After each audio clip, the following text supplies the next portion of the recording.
गुरु पूर्णिमा की सभी को शुभकामनाएं। एनएमओ हर वर्ष गुरु पूर्णिमा पर अपने गुरुओं का आशीर्वाद लेती है और एक जो सीरीज़ चलाई हुई है लर्निंग फ्रॉम सीनियर्स, उसमें जो मुख्य उसका जो ध्येय हमारा वाक्य है कि मेडिकल एजुकेशन में गुरु शिष्य परंपरा का बहुत महत्व है।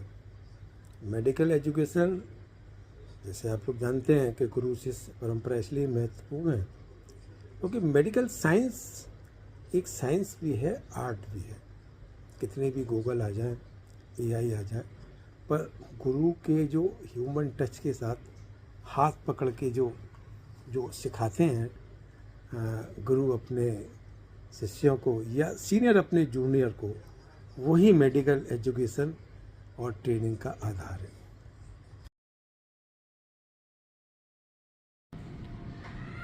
गुरु पूर्णिमा के अवसर पर मैं गुरु वंदना के लिए ये कहना चाहूँगा,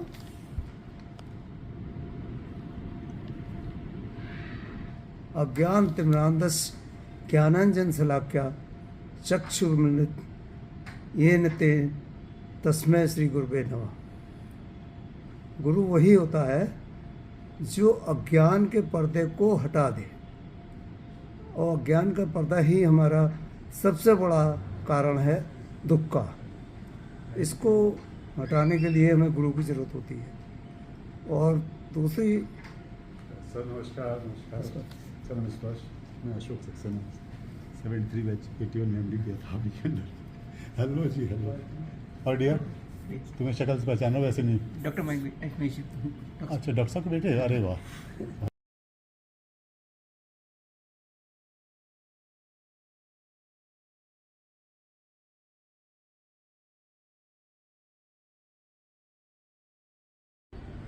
गुरु शिष्य परंपरा का मेडिकल एजुकेशन में कोई इम्पोर्टेंस है? बिल्कुल है, गुरुओं से सीखे हम। ये आजकल तो गूगल आ गया, एआई आ गया। नहीं, उससे नहीं सीख सकते। जो क्लिनिकल चीज़ें हैं वो आप गुरुजनों से ही सीख सकते हैं। गूगल से आप पढ़ सकते हैं, वो बात अलग है थियोरेटिकली, लेकिन प्रैक्टिकली तो आप गुरुजनों से ही सीख सकते हैं।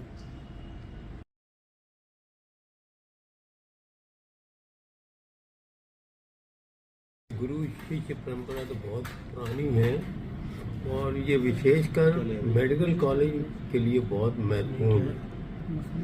हम लोगों ने जो भी आज तक सीखा है वो अपने गुरुओं से ही सीखा है, और गुरुओं ने हमें जो है ठोक ठोक के सिखाया है।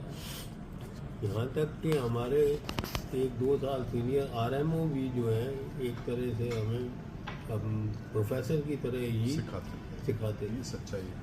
और मैं तो इसका एक एग्जांपल डॉक्टर MM सिंह का देता हूँ।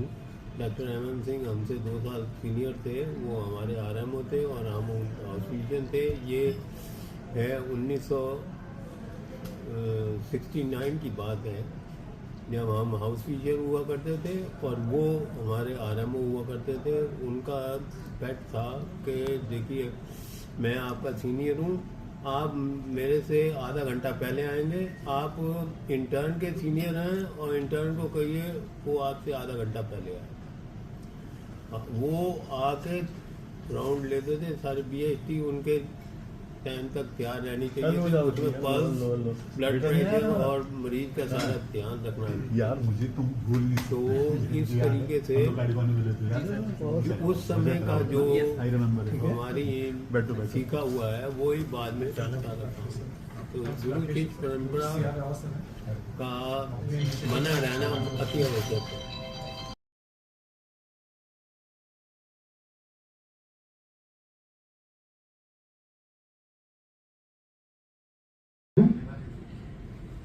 He will be presenting his talk on recent developments in cardiothoracic surgery, cardiothoracic and vascular surgery.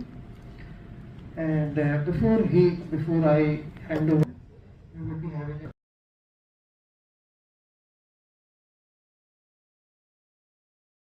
कहता हूँ, दुनिया में किसी से न डरो, सिर्फ भगवान से डरो, और कुछ सीखना तो गुरु से सीखो। ये 2 चीज़ें साथ रहेंगी तो कभी कोई कमी नहीं रहेगी ज़िंदगी में, सच्चाई। और कभी कोई गिल्ट फीलिंग नहीं होगी, आप आराम से इत्मीनान से पूरी ज़िंदगी काट देंगे। दूसरी चीज़ क्या है पैसे से सिर्फ ज़रूरतें पूरी होती हैं, खुशियाँ खुद ब खुद मिलती हैं, आप उसे ख़रीद नहीं सकते पैसे से, ये बिल्कुल सच्चाई है। और पेरेंट्स ही एक ऐसी चीज़ होती है जो ये चाहते हैं कि हमारे बच्चे हमसे आगे निकलें, वरना कोई रिश्तेदार दुनिया में ये नहीं चाहता कि हमारे बच्चे उससे आगे निकलें। ये सच्चाई है, कड़वी बात है मगर सच्चाई है। और मैं हमेशा मेडिकल साइंस जो है साइंस ही नहीं बल्कि आर्ट है, और इसके लिए बिना गुरु के ये सब सीखना मुश्किल है। मेडिकल कॉलेज में एक के ऊपर एक जितने भी सीनियर्स होते हैं सभी गुरु होते हैं, और हर कोई सिखाना चाहता है। साथ में मानव सेवा और उनके साथ किस तरह से प्यार का व्यवहार होना चाहिए वो भी जरूरी होता है। कला तो अपनी जगह पे है ही है, इन सब बातों का बिना गुरु के तो पाना मुश्किल होता है।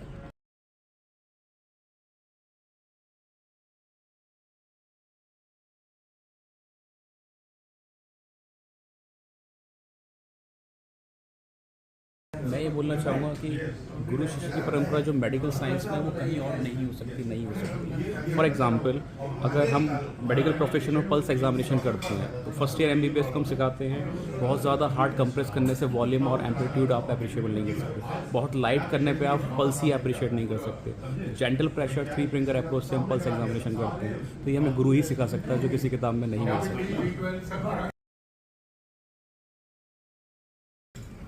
सर सारी ब्रांचेज आर्ट है।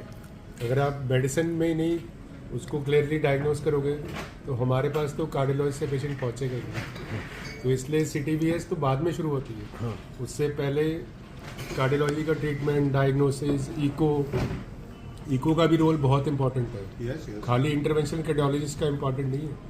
तो इसलिए जब तक पेशेंट CTVS के पास पहुंचता है तो उसका लास्ट होप रहती है कि बाईपास ठीक हो जाए, पेशेंट ठीक होके चला जाए। और आजकल धीरे धीरे जैसे मेरे गुरु डॉक्टर त्रेहन रहे हैं तो उन्होंने भी एक एक चीज़ हाथ पकड़ के सिखाई, तो उनको तो हमेशा नमस्कार। तो इसलिए to meet and touch the feet of some of my seniors, my gurus who have taught me whatever I am today. Today's evening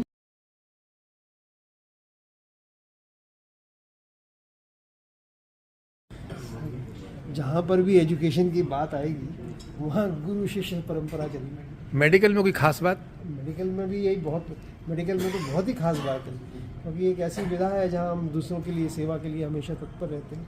तो सिर्फ एजुकेशन ही नहीं है, ये एक दूसरी तरीके की सेवा भी है। तो हमें पढ़ाई भी जाती है और सेवा का जो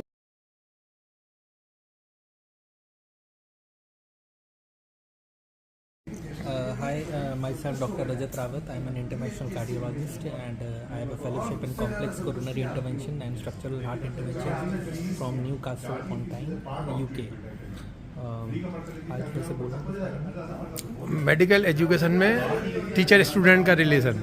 आई थिंक मेडिकल एजुकेशन में टीचर स्टूडेंट का जो रिलेशन है that is the most holistic, that is the most important relation of all. Most of the things that we learn is we learn from our teachers. I think books तो सब लोग read कर सकते हैं, but उनका interpretation, उनका application एक गुरु से better शायद ही कोई बता पाए।